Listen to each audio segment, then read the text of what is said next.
ప్రభు వారు మధ్య ఆకాశానికి వచ్చు రహస్య రాకడలో ఎత్తపడువారు. యేసు ప్రభువు చెప్పిన 10 మంది కన్యకల ఉపమానములో సిద్ధపడిన బుద్ధిగల 5 కన్యకలను పోలి ఉండాలి. మత్తయి సువార్త 25వ అధ్యాయము 1 నుండి 13 వచనాలు. రాకడలో ఎవరు ఎత్తపడి ప్రభువును చూచేవారుగా ఉంటారో ఈ వాక్యాలు తెలియచేస్తాయి. 1, నూతన జన్మ అనుభవము కలిగి పరిశుద్ధాత్మ నడిపింపుల్లో కొనసాగుతూ ఉండాలి. యోహాను సువార్త 3వ అధ్యాయము 5వ వచనము, అపోస్తుల కార్యములు 2వ అధ్యాయం 38వ వచనం. రెండవదిగా నిజ సంఘములో ఉండాలి. మత్తయి సువార్త 16:18, యోహాను సువార్త 15:2, మొదటి తెస్సలోనికైలకు రాసిన పత్రిక 4వ అధ్యాయము 16-17 వచనాలు.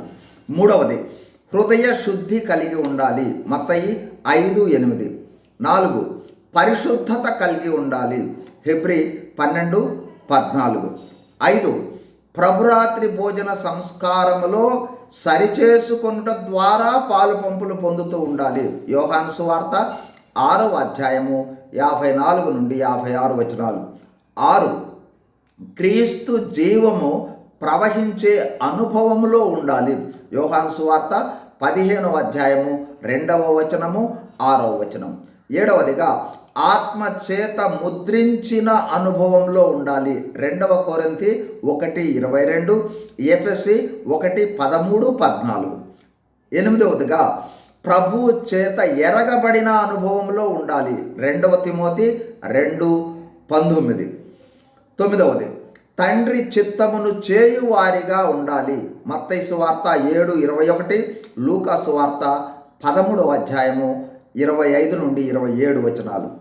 ఈ విధమైన అనుభవాలలో మనము ఉండాలి అంటే నిశ్చయముగా ఆత్మానుభవంలో ఉండాలి, ఆత్మ ఆధీనములో కొనసాగాలి, ఆత్మ ఆవరింపులో ఉండాలి, ఆత్మ స్వరాన్ని వినే అనుభవంలో ఉండాలి, ఆత్మ చేత నడిపింపబడాలి.